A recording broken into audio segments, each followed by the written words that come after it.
Es maravilloso y hermoso, Señor, y una dicha poder servirte, poder entregarte, Señor, nuestro corazón, nuestra vida. Te pido, Dios bendito, de todo corazón, guía, Señor, mi corazón, mi mente, mis palabras, que todo lo que se ha de hablar el día de hoy sea guiado por tu Espíritu, y en ningún momento, Señor, por alguna intuición o impresión humana, o conocimiento humano, o algún dogmatismo. Por aquello, Dios bendito, nos ponemos, Señor, en tus manos. Gracias, Señor. En el nombre de Jesús, nuestro Señor y Salvador. Amén.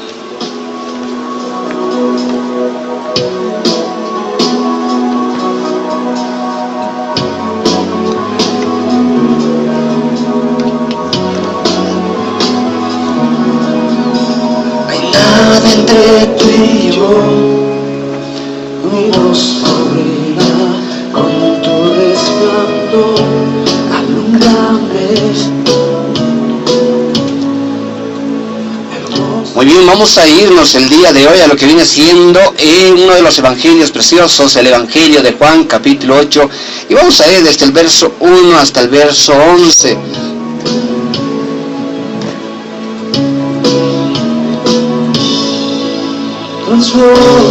Aquí tenemos unos versículos muy importantes de una historia, de un suceso que aconteció en los tiempos de nuestro Señor. Esta es la historia muy conocida de aquella mujer que fue encontrada en pleno acto de adulterio y lo que el Señor Jesucristo hizo con ella.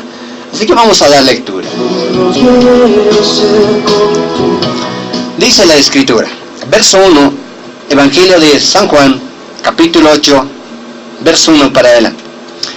Y Jesús se fue al monte de los olivos, y por la mañana volvió al templo, y todo el pueblo vino a él, y sentado él les enseñaba. Entonces los escribas, mire, ¿cuándo no? Entonces los escribas y los fariseos le trajeron una mujer sorprendida en adulterio, y poniéndola en medio, le dijeron, Maestro, esta mujer ha sido sorprendida en el acto mismo del adulterio. Y en la ley de Moisés, Moisés nos mandó apedrear a tales mujeres. Tú pues, Maestro, ¿qué dices? El verso 6 dice, mas esto decían tentándole para poder acusarle. Pero Jesús, inclinado hacia el suelo, escribía en la tierra con el dedo. Bien, el día de hoy voy a hablarle algo sobre lo que Cristo hubiera escrito en el suelo con su dedo. La Biblia no habla acerca directamente de qué palabras pudieron haber escrito, qué palabras pudo haber escrito nuestro Señor. Pero hemos encontrado a través de estudios, de inquietudes, algo muy interesante que el día de hoy le voy a revelar. Algo que muchos rabinos mencionan que Cristo hubiera escrito, hermano. Pero antes de aquello, sigamos leyendo. El verso 7 dice, y como insistieran en preguntarle, se enderezó y les dijo, el que de vosotros esté sin pecado, mire, tome muy en cuenta esas palabras. El que de vosotros esté sin pecado, que quiere decir que en este momento esté santo, sin pecado, aleluya, sea el primero en arrojar la piedra contra ella. E inclinándose de nuevo hacia el suelo, siguió escribiendo en tierra. Pero ellos, al oír esto, acusados por su conciencia, salían uno a uno, comenzando desde el más viejo hasta los postreros. Y quedó solo Jesús y la mujer que estaba en medio. Enderezándose Jesús, y no viendo a nadie, sino a la mujer, le dijo, mujer, ¿dónde están los que te acusaban? ¿Ninguno te condenó? Ella dijo, ninguno, Señor. Entonces Jesús le dijo, qué tremendo, ni yo te condeno, vete y no peques más. Una historia muy conocida, pero de aquí sale una pregunta. Ponga atención. Miren, los fariseos eran aquellos que conocidos como maestros de la escritura, maestros de la palabra, juntamente con los escribas. Hombres que de algún modo decían y gritaban a los cuatro vientos que eran descendientes de Abraham, que tenían un montón de estudios, por decirlo así, y que tenían mucho conocimiento y que su palabra, por decirlo así, era ley. Entonces eran personas que de alguna manera tenían cierto estatus, cierta posición, cierto lugar, y que podían hablar. Dentro del contexto bíblico se llega a conocer a los fariseos y a los escribas de alguna manera como hombres malvados, porque solamente velaban lo suyo y no el bien de los demás. Estos fueron los que impulsaron la muerte de nuestro Señor Jesucristo a través de sus envidias, de sus falsedades, de sus, escucha esta palabra, de sus acusaciones, falsas acusaciones, no utilizando un juicio justo, como dice la palabra. Estos personajes entonces son conocidos como malvados en ese tiempo. ¿A qué me voy con esto? Para mí es impresionante leer esta escritura, porque estas personas, aunque se la pasaban juzgando y una y otra cosa, que nosotros en la escritura, a través de todas las historias que son narradas en los 4 evangelios, de alguna manera los vemos como personajes malvados. Aún el Señor mismo los criticaba de alguna manera, les llamaba la atención y les decía, ustedes son unos templos blanqueados, parecen santos por encima, pero por dentro no es así. Mira, aún estas personas de un carácter malvado en ese sentido, no se animaron, escuche esto, y de aquí vamos a empezar una reflexión muy importante de la cual vamos a conversar esta tarde. Mira, hermano, hermana, aún estas personas malvadas, escuche esto, póngase a pensar, un segundo, ni que sea. Aún estas personas malvadas no se animaron a levantar una sola piedra y arrojarla a esta mujer, aunque la ley les daba el permiso para hacer aquello. Aún estas personas que tenían un corazón malvado, aún trajeron a esta mujer para tentarle, para acusarle al Señor. No se animaron, acusados por su conciencia. ¡Qué increíble! Podemos ver a estos cuando están a punto de crucificar a Cristo, alegrándose y señalándole y acusándole. Pero en este punto no se animaron siquiera a levantar una piedra para poder apedrear a esta mujer. Pero ¿sabe algo? Mira aquí la reflexión. Algo extraño está sucediendo en la iglesia de este tiempo. Muchos de nosotros como creyentes somos peores que estos fariseos, que estos hombres malvados. Porque muchas veces nos animamos a agarrar la piedra y lanzarla a alguno de nuestros hermanos. Muchos de nosotros agarramos esa piedra de crítica y criticamos su actuar. Los condenamos. Hablamos sin tener un poco de misericordia de algún hermano o hermana de la congregación, o aún de un obrero o obrera de la congregación. Dios nos libre. Muchas veces, mire, póngase a pensar, estos hombres fariseos, nadie puede de alguna manera sacar la cara, por decirlo así, por los escribas o por los fariseos.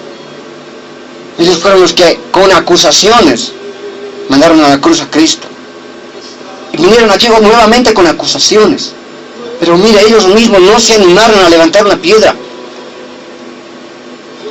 Pero ¿qué le parece? Muchos en la iglesia en este tiempo, no teniendo misericordia en su corazón, no comprendiendo del amor de Cristo, del ponernos en la posición del otro, se animan a levantar una piedra y arrojarla a un hermano. Se animan a acusar, se animan a hablar cosas, se animan a criticar. Esto es muy peligroso, muy delicado.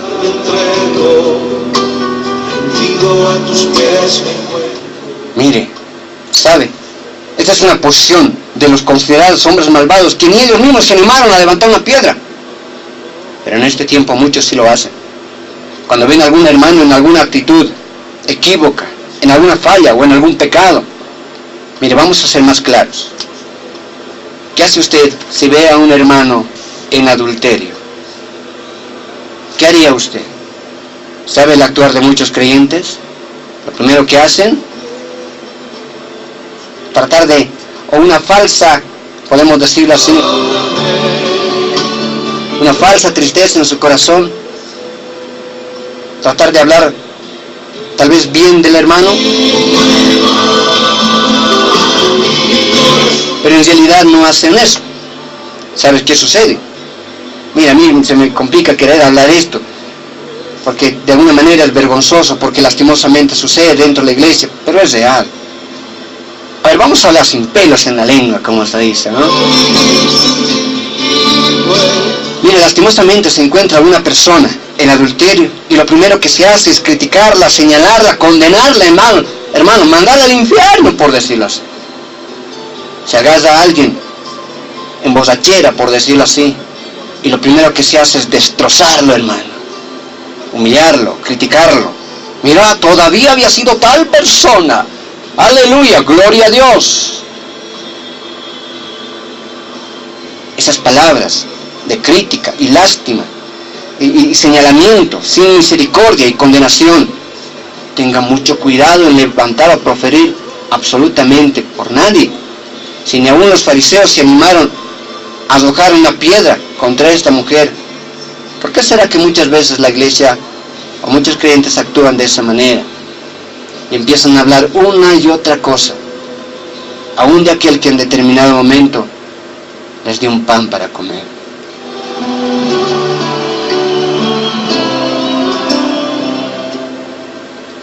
Mire el otro lado. Jesús, ¿sabe? El Señor dijo, si alguien se vea libre del pecado, que arroje la primera piedra. ¿Por qué Jesucristo no arrojó una piedra? ¿Jesucristo tenía pecado? Dice la palabra de Dios que en todo fue tentado, pero que de todo salió victorioso. No existiendo pecado en él, no había pecado en él. Entonces él dice, miren, el que se vea libre de pecado, arroje la primera piedra. Y nuestro Señor Jesucristo, que estaba libre de pecado, ¿por qué no arrojó una piedra? ¿Por qué no la apedreó a esta mujer? Él sí podía hacerlo, porque él no tenía pecado. ¿Se puso a pensar alguna vez en eso? Oh, Señor. ¿Sabe por qué Jesucristo no la apedreó? Porque Él utilizó algo que en este tiempo nos falta, y mucho. Misericordia. ¿Cómo actúa usted? ¿Cómo ha actuado usted cuando ha visto a un hermano, fuera a una persona, un pariente, un amigo, un conocido, un vecino, no sé, en una actitud que no conviene? Rápidamente lo ha criticado, rápidamente ha levantado injurias, rápidamente lo ha condenado. ¿Cómo ha actuado usted? ¿Sabe? El fariseo no se animó siquiera a arrojar una piedra. Ni Cristo, siendo el santo entre los santos, vamos a decirlo así, puro en su totalidad, se animó a arrojar una piedra. Hasta el Señor se levantó y le dijo, no peques más. Le dio una recomendación que corresponde, pero no la apedreó, en un acto de misericordia.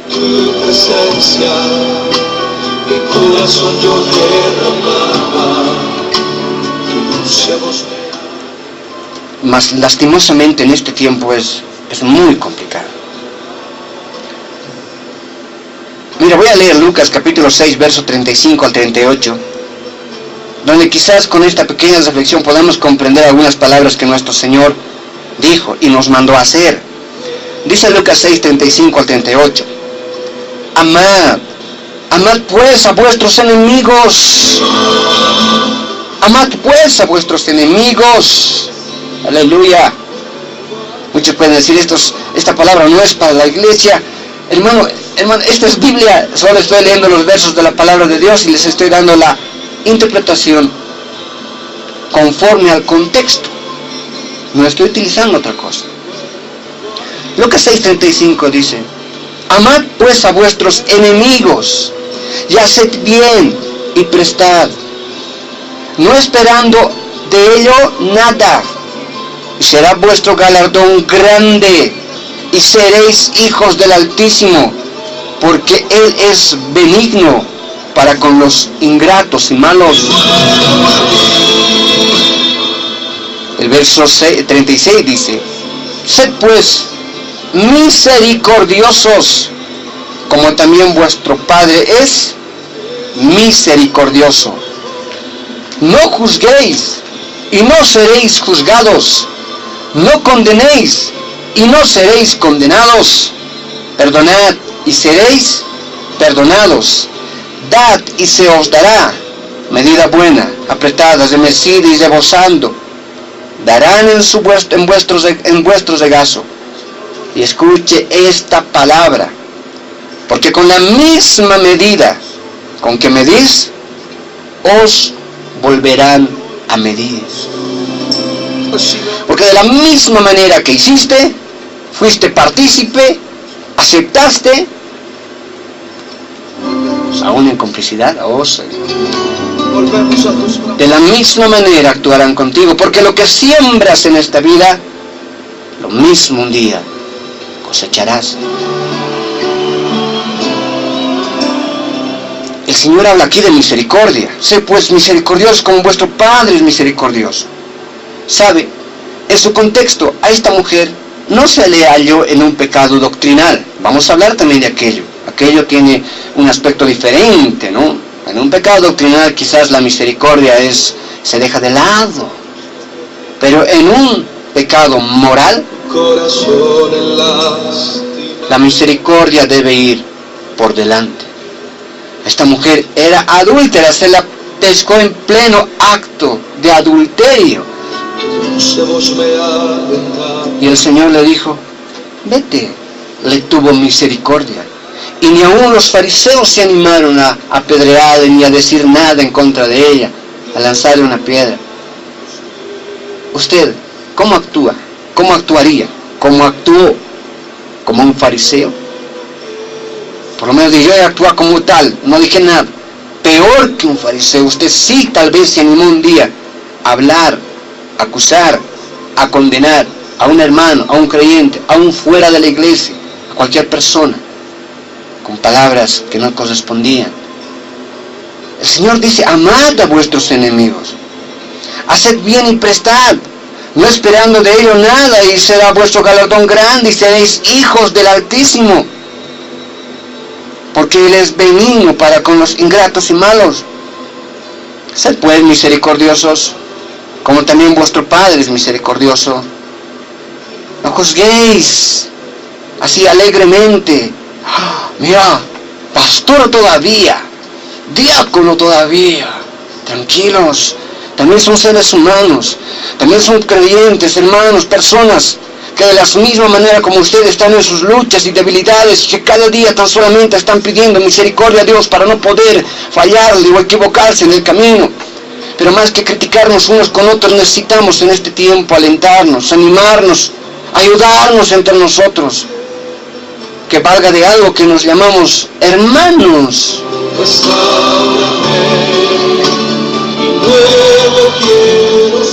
Es triste, hermano. ¿Sabe? Las acusaciones inmisericordiosas, las falsas aún acusaciones, las creencias que no corresponden, terminarían y terminarán, ¿sabe?, matando a muchos hombres de Dios. Así como falsas acusaciones terminaron matando al Hijo de Dios. Muchas veces, acusaciones que nosotros podemos realizar por acciones que observamos o vemos en un creyente o en una persona, pueden llegar a matar a esa persona. ¿Sabe? Cuando una persona se encuentra en un acto inmoral y es creyente y es nacido de nuevo, mire, hermano, ¿sabe? Tiene un dolor grande en su corazón. No es fácil comprender cómo es que una persona ha llegado bajo, por decirlo así. No es fácil entender. Pero lo último que está esperando es una recriminación, un ataque, una condenación. Lo que está esperando es un acto de misericordiosa. Un acto de misericordia.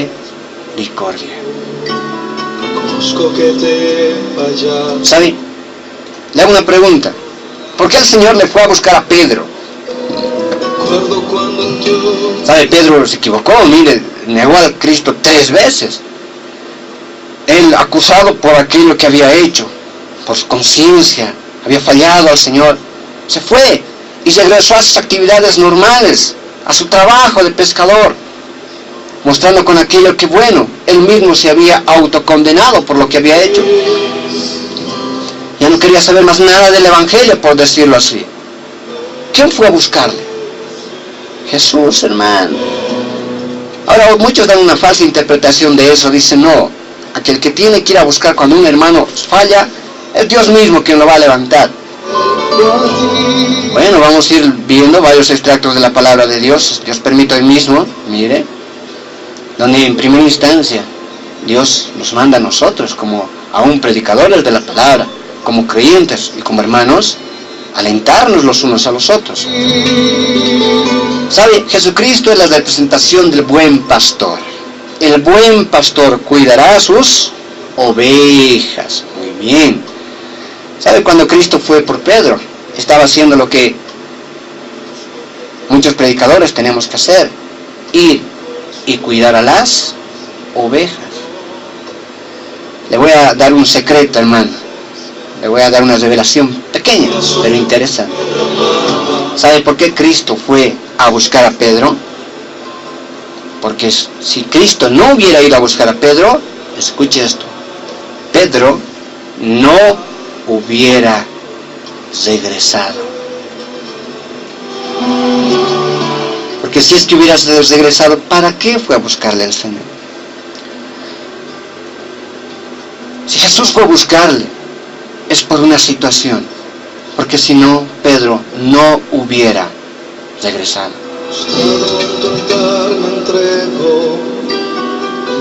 Conociendo al Señor su corazón, en un acto de misericordia, lo buscó. Ahora muchos pueden decir en ese punto, como he escuchado también, es que yo cuando voy a buscar a un hermano, es que no sé pues si estará ahí, no estará. A lo menos hay que pedirle permiso pues, al hermano para ir y visitarle. A veces somos cordiales cuando nos conviene, hermano. A ver, ¿Jesucristo pidió permiso a Pedro para visitarle? Jesucristo dijo, no, tal vez Pedro está trabajando, no le iré, no le molestaré. ¿Así dijo el Señor? No. Vio un alma que estaba necesitada de palabra, necesitada de Dios, necesitada de Él. Y Él fue a rescatar esa vida, no importándole absolutamente nada. Y en realidad, cuando una persona, por algún acto inmoral, por algún pecado, ha caído, no esperemos que nos invite para ir a visitarle. No esperemos, hermano, que diga, mire, ya es el tiempo de que se acerquen, búsquenme, ayúdenme. No pidamos que nos pida ayuda siquiera. Jesucristo no lo hizo. No le preguntó si voy a visitarle, estará Pedro, no estará, estará trabajando, tal vez le voy a incomodar con mi presencia. No. Era un alma que anhelaba que pudiera alguien decirle, hermano, aquí estoy junto contigo, sigamos juntos en el camino de Dios. Y así muchos hay en este tiempo, que están necesitados de alguien que pueda ponerse en su lugar, como dice la Escritura, y acercarse con lazos de amor, atraerlo nuevamente al camino del Señor.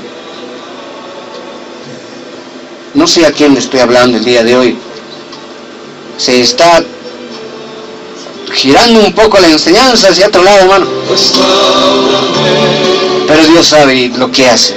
Siempre estamos en la libertad del Espíritu. Mire, hermano, le dije que le voy a hablar algo sobre lo que Jesucristo hubiera escrito con el dedo, hermano.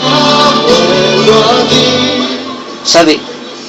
Cuando vemos en un pecado moral a alguno de los hermanos de la congregación o a cualquier persona, hermano, yo le pido de todo corazón, tenga muchísimo cuidado en rápidamente acusarle con el dedo. Acusarle, hermano. O hablar algo en contra de esa persona. Voy a hablar bíblicamente qué es lo que se debe hacer con esa persona. Le voy a enseñar también eso, qué es lo que debo hacer cuando veo a una persona en un acto que no corresponde.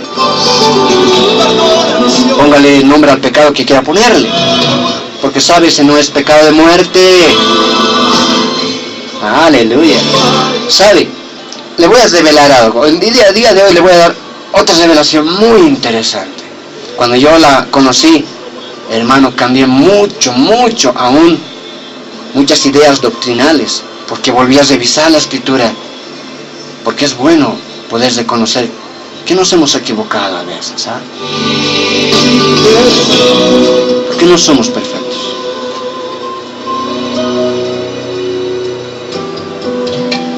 ¿Sabe? Algo interesante está escrito en el Talmud. El Talmud viene siendo un libro que contiene, recopilaciones de las tradiciones orales de los judíos acerca de la religión, las leyes, el Mishná, el Torah, ¿no? El Torah que viene siendo los primeros 5 libros del Antiguo Testamento, el Pentateuco. Y en esto encontramos algo muy interesante, que los judíos tendrían que haber conocido, en este caso los escribas, los fariseos tendrían que haber conocido, porque ellos son estudiosos de la Torah. Ahí están leyes. Y algo tendrían que haber leído quizás en lo que Jesucristo escribía para poder simplemente dar la vuelta y no apedrear a esta mujer. Y en el Talmud hay una enseñanza, hay una revelación muy interesante sobre lo que hubiera escrito el Señor. Escuche esto, lo voy a decir una sola vez. En el Talmud está escrito, hermano, apuntando hacia lo que Cristo hubiera escrito, porque es parte del Torah, y los escribas y fariseos tendrían que haber leído algo para darse la vuelta y no actuar como siempre actuaban, acusadores. ¿Sabe? Dice, escuche esto, dice que si es que tú ves a un hermano en algún pecado moral, haces bien en acercarte tan solamente a él, en un espíritu de amor y misericordia, alentar su vida. Pero menciona que cuando agarras esa situación y lo publicas, le das a conocer a otras personas. Mira, escucha esto. Cuando tú ves a un hermano y no actúas en el espíritu de misericordia, sino das a conocer este pecado a otras personas, escucha esto. La persona que cometió el pecado queda libre de tal, y tú te haces cargo de esa situación. La persona que habría cometido tal situación quedaría exonerada por tu acusación, y tú cargarías con esa carga, con esa falta, y darías un día cuentas a el Creador. Pero alguien dice, pero yo no cometí aquello, eso lo hizo el hermano. No, como tú lo acusaste, y en el punto de los pecados morales, ni aún los escribas y fariseos se animaban a apedrearla, ni el Señor dijo, sino ejerció un acto de misericordia, siendo él sí podía haberle apedreado a esta mujer, porque él era santo. Cuando uno de nosotros acusamos a uno de nuestros hermanos, nos ponemos en el lugar de Dios, porque Él es el único juez verdadero que escudriña hasta lo más profundo de nuestros corazones y sabe por qué muchas veces hemos actuado mal. Solo Dios sabe la verdad, por decirlo así. Por tal motivo es el único que puede dar un juicio justo y pertinente. Pero si tú te has animado a dar un juicio sobre esto, según el Talmud, tú te tomarías aquello y un día darías cuentas a Dios de lo que hablaste, de lo que acusaste. ¿Por qué? Porque tú te has puesto en el lugar de Dios. Porque Jesús mismo se animó a echar juicio. Y si tú lo hiciste, te pondrías en lugar de Dios y un día darías cuenta de lo que hablaste, de lo que acusaste y no ejerciste misericordia.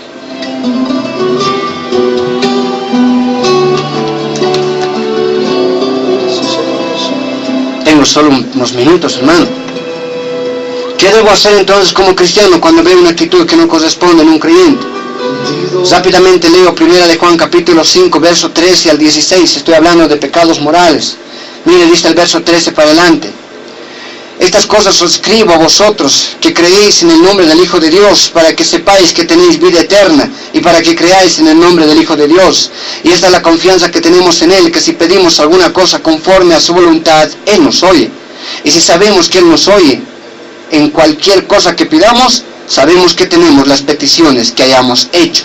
Y miren lo que dice el 16, en el contexto de las peticiones. Recuerden que el libro de 1 de Juan habla directamente del pecado del hombre, la lucha diaria del pecado del hombre, aquel que peca. Miren, en esta carta está escrita esas palabras preciosas que dice: si alguno hubiera pecado, abogado tenemos para con el Padre, a Jesucristo el justo. En esta carta está escrito que Jesucristo es fiel para perdonar nuestros pecados. Es una carta que habla acerca mucho del pecado, es la base esencial de esta carta, la lucha del pecado del creyente y el no creyente. Y bajo ese contexto hemos leído esos versículos que nos hablan del pecado y la petición. Y mira lo que dice el 16 textual. Estoy hablando, ¿qué debo de hacer entonces si veo a uno de estos hermanos? Porque ya un poquito he entendido que la acusación directa es peligrosa. Oh Señor, ¿se imagina que usted terminara pagando la actitud de otro creyente por haberse puesto en la posición de Dios? Tengamos cuidado. Oh Señor, y podría hablar mucho de esto, hermano, porque lo hemos revisado bastante para animarnos a enseñarlo. Mira el verso 16, dice: si alguno viere a su hermano cometer pecado, puntual, textual, lo voy a leer, punto. Si alguno viere a su hermano cometer pecado que no sea de muerte, alcoholismo, adulterio, fornicación, no sé, algunos pecados morales. Si alguno viere, esos son los pecados que no son de muerte. Si alguno viere a su hermano cometer pecado que no es de muerte, pedirá y Dios le dará vida. ¿Qué es lo que primero que debo de hacer? Orar. Gloria a Dios. Orar por el hermano en misericordia. ¿Con qué actitud? Poniéndome yo en su posición. Después del verso dice: esto es para que los que cometen pecado que no sea de muerte. Hay pecado de muerte por el cual yo no pido que se pida. Yo no digo que se pida. El pecado de muerte es diferente. Voy a hablarlo. Dios me permite un minutito. ¿Qué más puedo hacer? Primer paso, orar. Muy bien. Segundo paso, dice el verso 1 y 2. Hermanos, si alguno fuere sorprendido en alguna falta, estoy hablando Gálatas, capítulo 6, verso 1 y 2. Hermanos, si alguno fuere sorprendido en alguna falta, vosotros que sois espirituales, restauradle con espíritu de mansedumbre, no de acusación, considerándote a ti mismo, no sea que tú también seas tentado. El verso 2 dice: sobrellevad los unos las cargas de los otros y cumplid así la ley de Cristo. Está hablando en segundo lugar que tienes que animar al hermano, que tú eres espiritual. Bueno, empiezas a visitar al hermano, ayudar al hermano en un espíritu de misericordia. ¿A qué altura? Poniéndote en su lugar. ¿Quién sabe si yo mismo también, dice la Escritura, sea tentado? ¿Sabe? La única manera de poder tener misericordia de alguien es poniéndose en su posición. Si no te puedes poner en su posición de alguien, jamás tendrás misericordia. Y esa misericordia solamente es a través de amar a Dios. Porque Jesucristo, para amarnos a nosotros, se tuvo que colocar en nuestra posición. Por eso cargó los pecados de todos, los pecados del mundo. ¿Qué más puedo hacer? Visitar, alentar. Recuerde, ¿qué hizo Jesús en un acto de enseñanza para nosotros mismos? Recuerde eso. Si Jesús no visitaba a Pedro, no le amaba a Pedro. Escuche esto. Pedro no hubiera regresado. Él estaba acusado por su conciencia y se hubiera quedado ahí.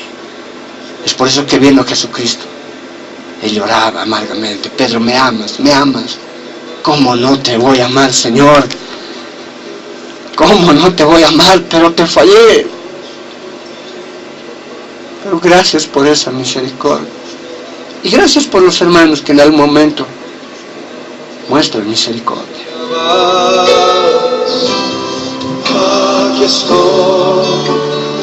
¿Sabe cuál es la ley de Cristo? Mire, Gálatas 6:2 dice al final, y cumplida así la ley de Cristo. Lucas 10:25 al 28 dice, he aquí un intérprete de la ley se levantó y dijo, para probarle, maestro, ¿haciendo qué cosa heredaré la vida eterna? Y le dijo, ¿qué está escrito en la ley? ¿Cómo lees? Aquel respondió, dijo, amarás al Señor tu Dios con todo tu corazón, y con toda tu alma, y con todas tus fuerzas, y con toda tu mente. Aleluya, eso todo creyente lo hace y lo quiere hacer día a día. Pero nos olvidamos de la segunda parte, que es importante. Le preguntó, ¿cómo heredaré la vida eterna? Amarás al Señor tu Dios con toda tu mente, corazón, fuerzas. Amén. Pero sigue el verso. ¿Qué dice después? Y a tu prójimo como a ti mismo. Esa es la ley de Cristo. A tu prójimo como a ti mismo. Y le dijo, bien has respondido, haz esto y vivirás. ¿Quién es mi prójimo? Todos son tu prójimo. Tu hermano, el hermano de la iglesia, la congregación, tu pastor, tu diácono, el obrero, el vecino. Todos, no queriendo que nadie se pierda. Todos son tu prójimo. Todos somos prójimos de todos.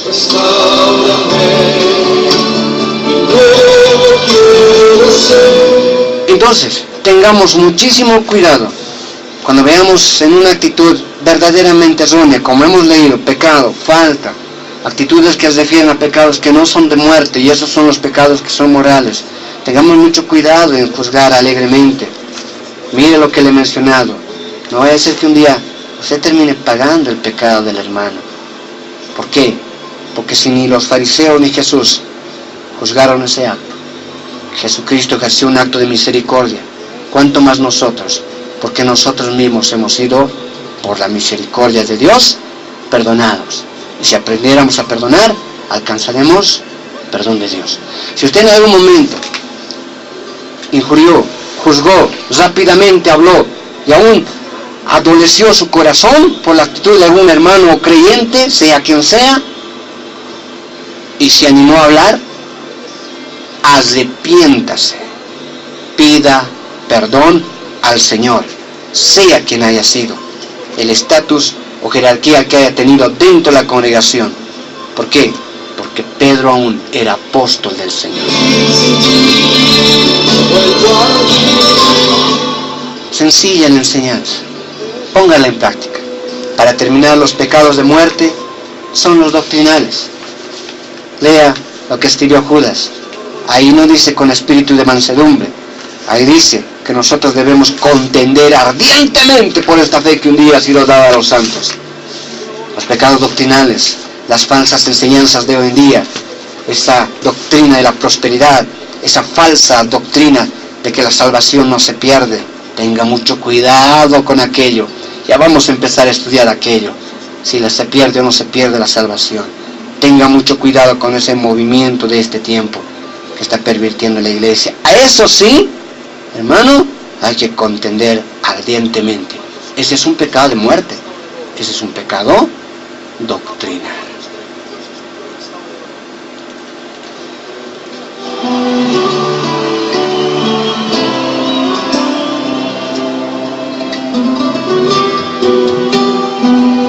Porque Dios es grande e infinita es su misericordia. Que Dios bendiga las palabras que hemos dado el día de hoy.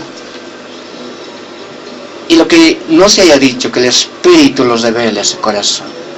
Lo que se haya dicho conforme la voluntad de Dios sea una semilla que empiece a crecer en su vida y haga eco diario en su corazón. Dios bendiga su vida, Dios bendiga su corazón. Vamos adelante en este camino tan tan precioso que es servir a nuestro Señor Jesucristo. Soy el pastor Juan Condori, pastor del Ministerio Doctrinal Vino Nuevo. Permiso, bendiciones y Shalom.